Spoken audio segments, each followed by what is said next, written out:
Okay, I thought I'd show you a little project I was working on. So this battery comes from my super handy auger. So this is actually a 44.4 volt battery. The 48 volt is max. There's actually 12 cells in series inside. So I wanted to maintain the battery. So that means keeping each cell at about 3.8 volts when you're storing it, because you never want to store lithium ion batteries fully charged, because that'll make the battery wear out really quickly. So this is the charger that came with it.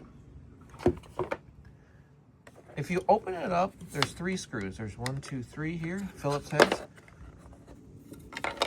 And you'll see 4 connectors on it. So when it charges, it uses these 2. But when you discharge it, you want to use these 2 on the ends, which correspond to the positive and negative on the battery. So the positive is on this side, and the negative is on this side if your charger is in this orientation.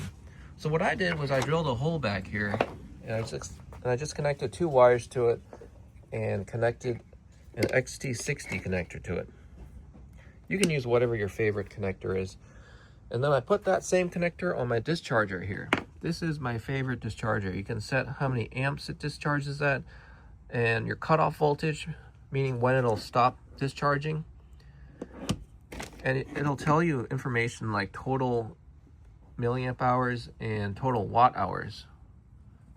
It even has a Bluetooth app that you can connect it to, but I usually don't use it. The only thing I don't like is when you change the cutoff voltage, it changes like really slowly. You just hold the button down and you have to like wait forever, especially if you're trying to change between 76 volts. I was trying to discharge a Cobalt 80 volt battery, and sometimes I want to discharge maybe a 3-cell battery.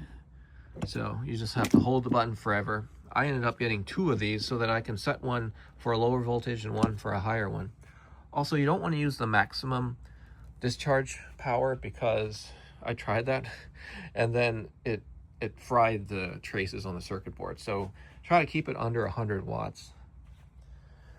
All right, so all I did was connect a positive to this side and a negative to this side, which goes to this connector. And when I plug it into my discharger, I can plug it in like that.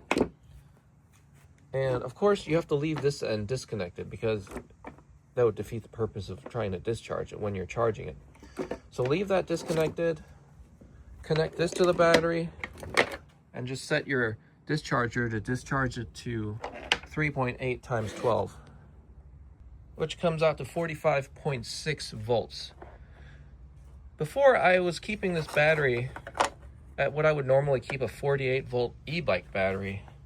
I was thinking I was doing a great job maintaining it, but then later I realized that this is actually a 12-cell battery. So yeah.